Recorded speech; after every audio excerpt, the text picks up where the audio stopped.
Hello, my friends and students. We are here to discuss a topic which is very important for your academic exams as well as your competitive exams. That topic is nothing but direct indirect of English grammar. आज हम जिस topic पर बात कर रहे हैं दोस्तों, उसका नाम है डायरेक्ट और इनडायरेक्ट वाक्य। आप और हम बात करते हैं तो कई सारी बातें हम लोग डिस्कस करते हैं। जैसे किसी की बात को हमने यहाँ कहा तो हम अपने हिसाब से कहें या उसकी बात को एज इट रख दें। इन्हीं दो तरीक़ों को ही के डिफरेंस को ही हम डायरेक्ट और इनडायरेक्ट कहते हैं। तो हम आज डिस्कस करेंगे direct speech and other one is indirect speech.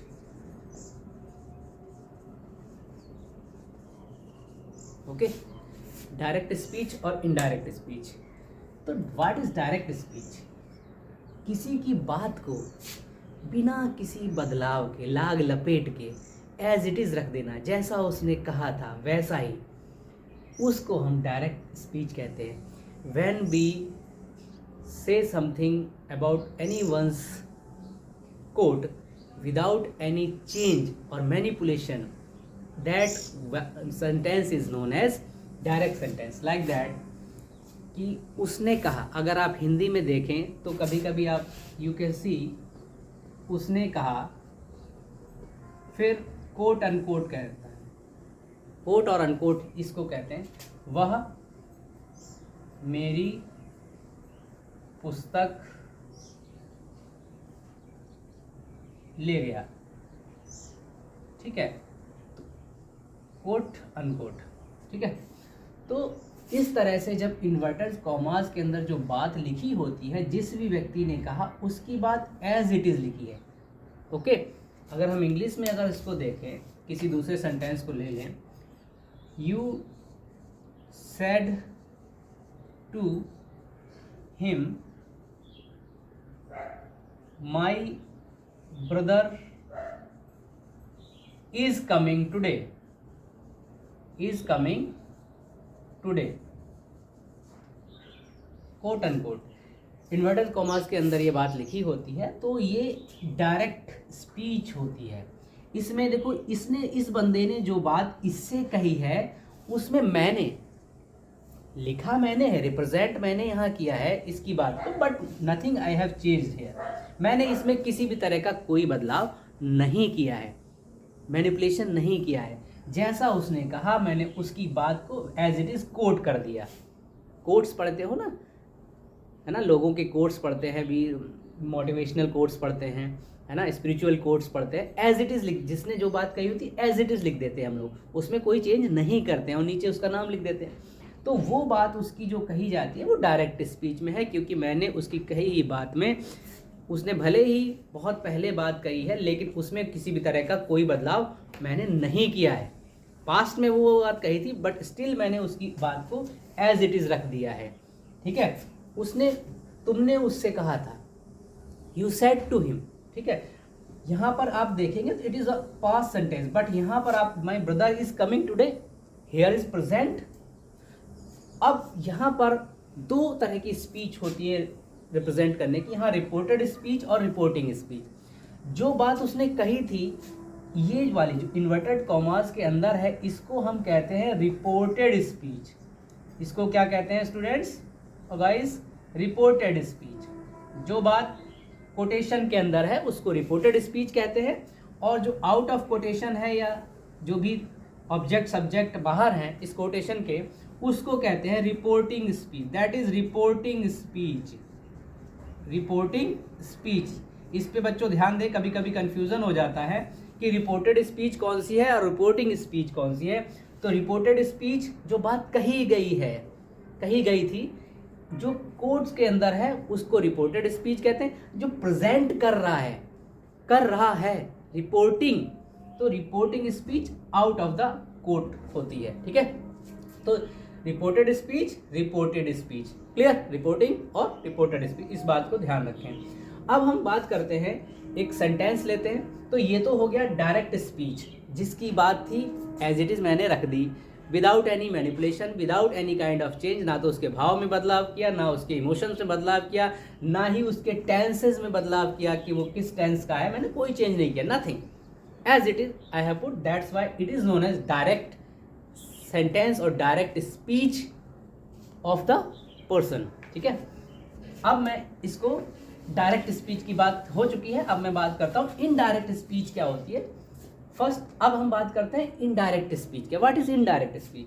किसी ने कोई बात कही है ना, अब मुझे तुमको बताना है, I have to tell you, तो मैं क्या कहूँगा, उसने कहा था, फिर हाइफन लगा के ऐसे कोट करूँ, नहीं मैं ऐसे नहीं कहूँगा, मैं कहूँ उसने कहा था कि वो तुमको बहुत मारेगा, और उसने कहा था कि भाई तुमसे नहीं मिलेगा, या उसने कहा था you are very good person, that it means something conjunction words comes there between reporting speech और रिपोर्टेड स्पीच के, उनको कनेक्ट करने के लिए।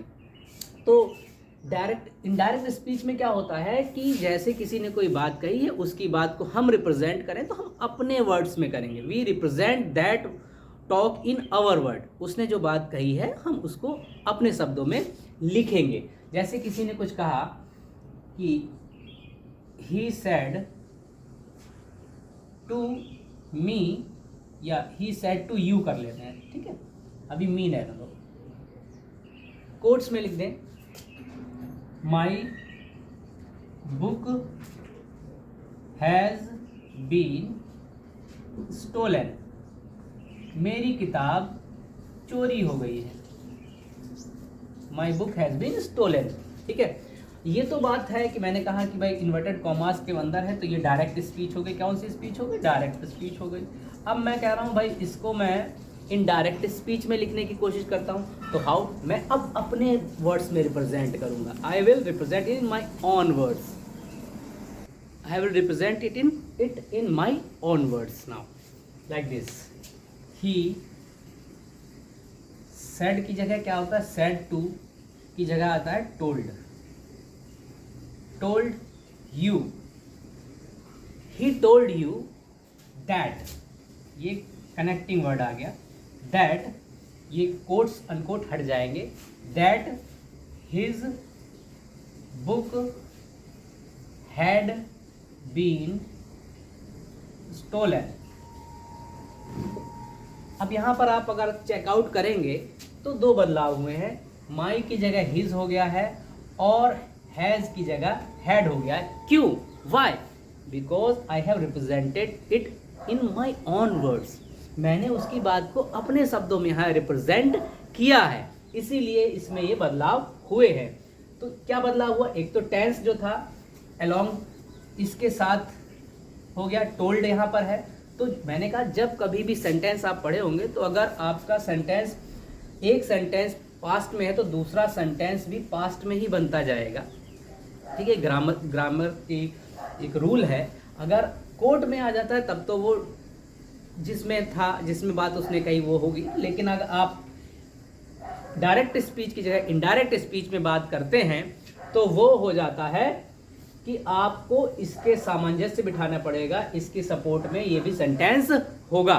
क्लियर, तो ये बात समझ में आ गई। अब इसको कैसे हुआ, ये कैसे मैंने हिज चेंज कर दिया, तो इसके लिए एक रूल है, बहुत ही अच्छा रूल है, दैट इज बहुत परफेक्ट, आप इसको इस्तेमाल करें और मजे लें।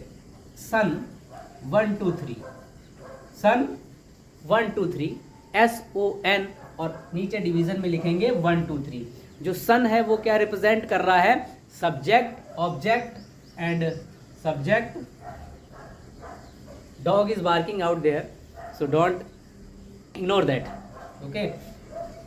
ये ऑब्जेक्ट है और ये नो चेंज, कोई भी बदलाव करने के लिए नहीं है, और ये है पर्सनल प्रोनाउन का पार्ट। पर्सनल प्रोनाउन मतलब first person, second person and third person. अगर हम यहाँ पर देखें, रिपोर्टिंग स्पीच को देखना है, you have to see reporting speech और reported speech, which one, reported speech, we have to see here reported speech first. Reported speech में अगर आप देखें तो माई लिखा है, अगर हम इस माई किस में आता है, फर्स्ट पर्सन, सेकेंड पर्सन और third person. I think I के साथ माई मतलब फर्स्ट पर्सन। मैं पहले अपनी बात करूंगा, फिर तुम्हारी सुनूंगा, देन थर्ड पर्सन। तो I first person, you second person और ही थर्ड पर्सन होता है। क्लियर? पहले मैं अपनी बात करूंगा, फिर आपकी सुनूंगा, फिर तीसरे बंदे की बात करेंगे हम लोग। ठीक है? तो आई, यू एंड देन ही। तो फर्स्ट पर्सन आई का जो पॉजेसिव नाउन है वो माई है। तो आई अगर फर्स्ट पर्सन है तो किसके अकॉर्डिंग चेंज होगा? सब्जेक्ट के अकॉर्डिंग। और सब्जेक्ट किसका देखना है? अब ये बात भी है, ये देखना है हमें रिपोर्टेड स्पीच का। 1 2 3 किसका देखना है? रिपोर्टेड स्पीच का। क्लियर? और सन किसका देखना है? रिपोर्टिंग स्पीच का। ठीक है? ये बात बहुत ही ध्यान से यहां फिट कर लेना, छाप लेना। ठीक है? रिपोर्टिंग स्पीच का। क्लियर? तो अगर हम देखें कि सब्जेक्ट जो यहाँ पर है कोड के अंदर वो फर्स्ट पर्सन है रिपोर्टेड स्पीच का, और इसको हमें किसके सापेक्ष देखना है? Respect with respect to this. यहाँ क्या है? सब्जेक्ट के अकॉर्डिंग देखना है।